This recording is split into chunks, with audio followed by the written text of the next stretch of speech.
ನನಿ ತನಿ ನನಿ ತಂದಾನೇ ನನಿ ತಾನ.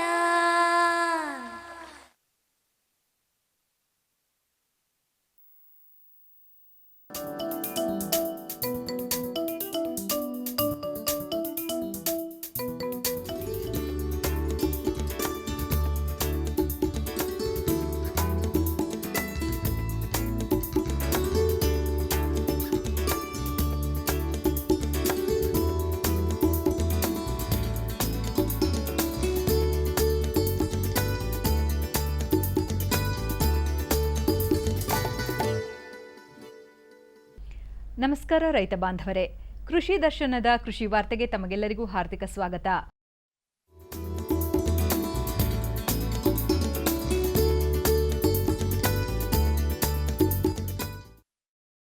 ಧಾರವಾಡ ಕೃಷಿ ವಿಶ್ವವಿದ್ಯಾಲಯದಲ್ಲಿ ಇತ್ತೀಚೆಗೆ 2 ದಿನಗಳ ಸಾವಯವ ಮೇಳವನ್ನು ಆಯೋಜಿಸಲಾಗಿತ್ತು. ಕೊಲ್ಹಾಪುರದ ಕಣೇರಿ ಮಠದ ಶ್ರೀ ಅದೃಶ್ಯ ಕಾಡಸಿದ್ದೇಶ್ವರ ಮಹಾಸ್ವಾಮಿಗಳು ಈ ಸಾವಯವ ಮೇಳವನ್ನು ಉದ್ಘಾಟಿಸಿದರು. ಎರೆಹುಳು ಇದು ಜೈವಿಕ ನೇಗಿಲು. ನೀವು ಯಾವುದೋ ನೇಗಿಲ ಆಗಿಲ್ಲ ಹೂಡಿದ್ದು ದನಗಳ ಹೂಡಿಸಿಂದ ನೀವು ಭೂಮಿ ಸಾಗುವಳಿ ಮಾಡಬೇಕಾಗಿಲ್ಲ. ನಿಮ್ಮ ಜಮೀನಿನಲ್ಲಿ ಎರೆಹುಳು ಬಿಟ್ಬಿಟ್ಟು ತಾವ ಕೆಲಸ ಮಾಡ್ತಾವ ಅಂತಕ್ಕಂಥದ್ದು ಶ್ರೇಷ್ಠವಾದ ಒಂದು ಜೈವಿಕ ನೇಗಿಲು ಅಂತಕ್ಕಂಥದ್ದು ಉತ್ಪಾದನೆ ಮಾಡೋಕ್ಕಿಂತ ಇವತ್ತು ನಾವು ಬದಲಾವಣೆ ಇವತ್ತು ಮಾಡಬೇಕಾಗಿದೆ. ಆದ್ದರಿಂದ ಫಸ್ಟ್ ಆಫ್ ಆಲ್ ಈ ಕಂಡು ನಮ್ಮ ಕರ್ನಾಟಕದಲ್ಲಿ ಕೃಷಿ ವಿಶ್ವವಿದ್ಯಾಲಯದಲ್ಲಿ ಫಸ್ಟ್ ನಾವು ಕೃಷಿ ವಿಶ್ವವಿದ್ಯಾಲಯ ಧಾರವಾಡದವರು ಕರ್ನಾಟಕದಲ್ಲಿ ಈ 3 ದಿವಸದ ಇದು ಸಾವಯವ ಮೇಳ ಫಸ್ಟ್ ನೋಡಿದ್ರು ಒಂದು ಸಣ್ಣ ಸ್ಟಾಲ್ ಹಾಕಿ 40-50 ಸ್ಟಾಲ್ ಹಾಕಿ ಮಾಡುವಂಥದ್ದು ಇವತ್ತು ನಮ್ಮ ಪ್ರಥಮವಾದ ಪ್ರಯತ್ನ. ಆದ್ದರಿಂದ ಒಳ್ಳೆಯದಾಗಿ ಒಂದು ರೆಸ್ಪಾನ್ಸ್ ಬಂದಿದೆ. ಮುಂದಿನ ವರ್ಷ ನಾವು ಇನ್ನೂ ತಾವೆಲ್ಲರೂ ಸಹಕಾರ ಕೊಟ್ಟರೆ ದೊಡ್ಡ ಪ್ರಮಾಣದಲ್ಲಿ ಹೆಂಗೆ ನಾವು ಕೃಷಿ ಮೇಳ ಮತ್ತು ಮತ್ಸ್ಯ ಮೇಳ ಸಾಕಷ್ಟು ಮೆಣಸಿನಕಾಯಿ ಮೇಳ ಮಾಡ್ತೀರ ಹಂಗೆ ಸಾವಯವ ಮೇಳನು ಇನ್ನೂ ಚೆನ್ನಾಗಿ ಮಾಡುವಂಥ ಭೂಮಿ ಅದೇ ಇದೆ, ಖರ್ಚು ಹೆಚ್ಚಾಗಿದೆ, ಉತ್ಪಾದನೆ ಮಾತ್ರ ಅಷ್ಟೇ ಅದರಲ್ಲಿ ಕಡಿಮೆ ಆಗುತ್ತೆ ಹೊರತು ಹೆಚ್ಚಾಗೋದು. ಯಾಕೆ ಹೀಗಾಯಿತು? ನಮ್ಮ ಒಕ್ಕಲಿಗ ಏನು ವಿಚಾರ ಮಾಡ್ತಾ ಇಲ್ಲ ಅಂದ್ರೆ ಮಣ್ಣಂದ್ರೆ ಏನು, ಒಕ್ಕಲಿಗನಿಗಿರುವಂಥ ಸಾಹಿತ್ಯಗಳೇ 3-4. ಹೊಲದೊಳಗೆ ಒಂದಿಷ್ಟು ಗಿಡ ಇರಬೇಕು, ಮಣ್ಣಿನೊಳಗಿಷ್ಟು ಜೀವಾಣುಗಳಿರಬೇಕು, ಭೂಮಿಯೊಳಗೆ ಕೆಳಗ ಮೇಲೆ ನೀರು ಹಿಡಿದಿಡುವಂಥ ಸಾಮರ್ಥ್ಯ ಇರಬೇಕು. ಅದರ ಜೊತೆಗೆ ಜಾನುವಾರುಗಳು ಚೆನ್ನಾಗಿರ್ಬೇಕು ರೈತನ ಮನೆಯಲ್ಲಿ. ಈ 4 ವಿಷಯಗಳನ್ನು ಅವ ಗಮನದಲ್ಲಿ ಇಟ್ಕೊಂಡ ಅಂದ್ರೆ ದೊಡ್ಡ ಸಾಧಕನಾಗ್ತಾನೆ. ಆದ್ರೆ ಇದೆಲ್ಲಕ್ಕೂ ವಿರುದ್ಧವಾಗಿ ನಾವು ಇವತ್ತಿನ ದಿವಸ ವರ್ತಿಸ್ತಾ ಇದ್ದೀವಿ. ಮಣ್ಣಿನಲ್ಲಿ ಜೀವಾಣುಗಳನ್ನು ಕೊಂದು ಹಾಕಿದ್ದೀವಿ. ಯಾಕಂದ್ರೆ ಮಣ್ಣನ್ನು ಯಾರೂ ನಾವು ಕೇಳುವುದೇ ಇಲ್ಲ. ಅದಕ್ಕೆ ಏನು ಬೇಕೋ ಅದನ್ನು ಕೊಡೋದಕ್ಕಿಂತಲೂ ನನಗೇನು ಬೇಕೋ ಅದನ್ನು ಜೋರಾಗಿ ಒತ್ತಾಯದಿಂದ ತಿನ್ನಿಸೋ ಕೆಲಸ ಮಾಡ್ತಾ ಇದ್ದೀವಿ. ನಾವು ಒಕ್ಕಲಿಗರಾದವರು ಮಣ್ಣಿನ ಪೋಷಣೆಯನ್ನು ಮಾಡಿ ಅದರಿಂದ ಪಡಿಬೇಕಾಗಿತ್ತು, ಆದರೆ ಶೋಷಣೆಯನ್ನು ಮಾಡಿ ಪಡೆಯುವಂಥ ಸ್ಥಿತಿಗೆ ಬಂದು ಮುಟ್ಟಿ.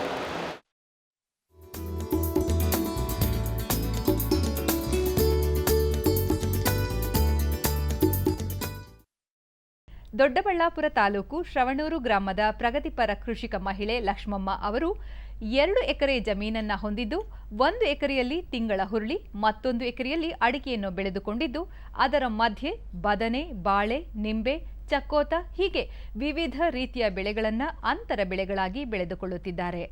ತೋಟಗಾರಿಕಾ ವಿಜ್ಞಾನಗಳ ವಿಶ್ವವಿದ್ಯಾಲಯದ ತಜ್ಞರ ಸಲಹೆ ಹಾಗೂ ಮಾರ್ಗದರ್ಶನ ಪಡೆದುಕೊಂಡು ಕೃಷಿ ಮಾಡುತ್ತಿರುವ ಅವರು ವೈಜ್ಞಾನಿಕ ರೀತಿಯಲ್ಲಿ ಕೃಷಿ ಮಾಡಿದಲ್ಲಿ ಗುಣಮಟ್ಟದ ಬೆಳೆ ಬೆಳೆದು ಉತ್ತಮ ಲಾಭ ಗಳಿಸಬಹುದು ಎನ್ನುತ್ತಾರೆ ಲಕ್ಷ್ಮಮ್ಮ ಅವರು. ಫಸ್ಟು ಬಟಾನ್ಸ್, ಈಗ 1 ಎಕರೆಗೆ ಫಸ್ಟ್ ಬಟಾನ್ಸ್ ಬೆಳೆದ್ವಿ, ಆಮೇಲೆ ಕೋಸು ಬೆಳೆದ್ವಿ. ಕೋಸಿಂದ ಅದು ತುಂಬ ನಷ್ಟನೇ ಆಯಿತು. ಅದು ಯಾಕೆ ರೇಟ್ ಸಿಕ್ಕಲಿಲ್ಲ. ಬಟಾನ್ಸಿಗೆ ತುಂಬ ರೇಟ್ ಸಿಕ್ತು. ಕೋಸು ಲಾಸ್ ಆಗಿದ್ದಸೆ ಬಟಾನ್ಸ್ ಒಳಗೆ ಎತ್ಕೊಂಡ್ವಿ. ಕೋಸಿನ ದುಡ್ಡೆಲ್ಲ ಬಟಾನ್ಸಾಗಿ ಬಂದೈತೆ. ಈಗ ಅದ್ರ ಖಾಲಿ ಆದಮೇಲೆ ಬೀನ್ಸ್ ಉಳ್ಳಿಗಿಡ ಉಣಿದ್ದೀವಿ. ಅದರಿಂದ ತುಂಬ ಕಾಯಿ ಕುಯ್ತಾ ಐತೆ, ಚೆನ್ನಾಗಿ ಇಳುವರಿನೂ ಬರ್ತೈತೆ, ರೇಟು ಹಂಗೆ ಐತೆ, ರೇಟು ಸಿಗ್ತೈತೆ. ಅದರಿಂದ ತುಂಬ ಲಾಭನೂ ಐತೆ. ನಾವು ಜಾಸ್ತಿ ರಾಸಾಯನಿಕ ಗೊಬ್ಬರ ಬೆಳೆಸಲ್ಲ, ಕೊಟ್ಟಿಗೆ ಗೊಬ್ಬರ ಬೆಳೆಸ್ತೀವಿ. ಆದ್ದರಿಂದ ನಮಗೆ ಒಂದೇ ಬೋರ್ವೆಲ್ ಇರೋದು. ಆ ಬೋರ್ವೆಲ್ಗೆ ತುಂಬ ಕಮ್ಮಿ ನೀರೈತೆ. ಕಡಿಮೆ ನೀರಿರೋದ್ರಿಂದ ಹನಿ ನೀರಾವರಿ ಮಾಡ್ತಾಯಿದ್ದೀವಿ. ಅದು ಕೊಟ್ಟೋದ್ರಿಂದ ಸಾಕಾಗಲ್ಲ. ಅದಕ್ಕೆ ಡ್ರಿಪ್ ಮಾಡಿಸಿ ಹನಿ ನೀರಾವರಿ ಮಾಡೋದ್ರಿಂದ ತುಂಬ ಆದಾಯ ಐತೆ. ಹನಿ ನೀರಾವರಿ ಮಾಡೋದ್ರಿಂದ ನಾವು 2 ಎಕರೆ 2.5 ಎಕರೆನೂ ಅದು ನೀರಾವರಿ ಜಮೀನು ಮಾಡ್ತಾಯಿದ್ದೀವಿ. ಅಡಿಕೆ ಆಗ್ಬೋದು, ತೆಂಗು, ಬಾಳೆ, ಇದು ಬೀನ್ಸು, ಮತ್ತು ಹೂವು, ಕೋಸು ಇದೆಲ್ಲ ಬೆಳೀತಾ ಇದ್ದೀವಿ. ಕೊಟ್ಟಿಗೆ ಗೊಬ್ಬರ ಬೆಳೆಸೋದ್ರಿಂದ ತುಂಬ ಗಿಡನೂ ಡೆವಲಪ್ಮೆಂಟ್ ಆಗ್ತೈತೆ. ಅದು ತುಂಬ ಕಾಯಿ ಕುಯ್ತೈತೆ. ರಾಸಾಯನಿಕ ಗೊಬ್ಬರ ಅಂದರೆ ತಕ್ಕ ಮಟ್ಟಿಗೆ ಒಂದು 2 ದಿನ ಇದಾಗಿ ಇದು ಕಮ್ಮಿ ಆಗೋತೈತೆ. ಆದ್ದರಿಂದ ಕೊಟ್ಟಿಗೆ ಗೊಬ್ಬರ ಬಳಸ್ತಾ ಇದ್ದೀವಿ. ಕೊಟ್ಟಿಗೆ ಗೊಬ್ಬರ ಅಂದರೆ ತುಂಬ ಲೇಟಾಗೆ ತಗೊತೈತೆ. ಲೇಟಾಗಿ ಗಿಡನೂ ಅಂತ ಬಳಕೆನೇ ಬರುತ್ತೆ.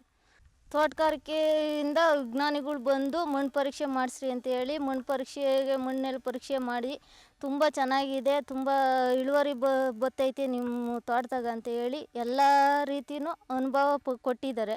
ಅದೇ ಅನುಭವ ಅವ್ರು ಏನು ರೀತಿ ಹೇಳ್ಕೊಟ್ಟಿರೋ ನಾವು ಅದೇ ರೀತಿ ಮಾಡ್ತಾಯಿದ್ದೀವಿ. ಕಾಯಿ ಕುಯ್ಯೋಕ್ಕೆ ಮಾತ್ರ ತಗೊತಾ ಇದ್ದೀವಿ. ಇನ್ನೇನು ಕಳೆ ತೆಗಿಯೋದ್ರಿಂದ ಎಲ್ಲ ನಾವೇ ಮನೆಯವರೇ ಮಾಡ್ಕೊತೀವಿ. ಕಾಯಿ ಕುಯ್ಯೋಕ್ಕೆ 3 ಸದಿಂದ 10 ಜನ ತಗೊತೀವಿ. ಒಂದು 8 ಕ್ವಿಂಟಲ್ ತನಕ ಸಿಗ್ತೈತೆ ಹುಡ್ಲಿಕಾಯಿ. ಅದನ್ನು ನಮ್ಮ ರೈತರು ಸಂತೆ ಯಲಹಂಕಕ್ಕೆ ತಗೊಂಡೋಗಿ ಮಾರ್ಕೆಟಿಗೆ ಮಾರ್ಕೊಂಬರ್ತಾಯಿದ್ದೀವಿ. ಈ ಮಟ್ಟಕ್ಕೆ ಬೆಳೆ ತರಬೇಕಾದ್ರೆ ನಮಗೊಂದು 15,000 ರಿಂದ 20,000 ರೂಪಾಯಿ ತನಕ ಖರ್ಚು ಬಂದೈತೆ. ಅದೇ ನಾವು ಲೇಬರ್ಸ್ಗಳೇ ತಗೊಂಡಿದ್ರೆ ಇನ್ನೂ ಜಾಸ್ತಿ ಖರ್ಚು ಬರೋದು. ಲೇಬರ್ಸ್ಗಳು ಕಮ್ಮಿ ತಗೊಂಡಿರೋದ್ರಿಂದ ಒಂದು 20,000 ರೂಪಾಯಿ ಖರ್ಚು ಮಾಡಿದ್ದೀವಿ. ಆದರೆ ಇವಾಗ ಒಂದು ಕುಯ್ಲಿಗೆ ನಮಗೆ 20,000 ರೂಪಾಯಿ ಸಿಗ್ತೈತೆ. ಈಗ ಕೊನೆ ಆಗೋ ಅಷ್ಟೊತ್ತಿಗೆ 1-1.5 ಲಕ್ಷ ರೂಪಾಯಿ ಮೇಲೆ ನಾವು ಹುಳ್ಳಿಕಾಯಿಗೆ ತಗೊತೀವಿ. ಹಸು 3 ಇದ್ದಾವೆ. 3ರಾಗೆ ಒಂದು 8 ಲೀಟ್ರ್ ಹಾಲು ಹಾಕ್ತಾಯಿದ್ದೀವಿ. ಮನೆ ಖರ್ಚಿಗೆ ಹಾಲಿಂದು ಮನೆ ಖರ್ಚಿಗೆ ಆಗ್ತೈತೆ. ಕೋಳಿ ಒಂದು 10 ಕೋಳಿ ಐತೆ. ಡೈಲಿ ಒಂದು 10 ಮೊಟ್ಟೆ ಇರ್ತವೆ.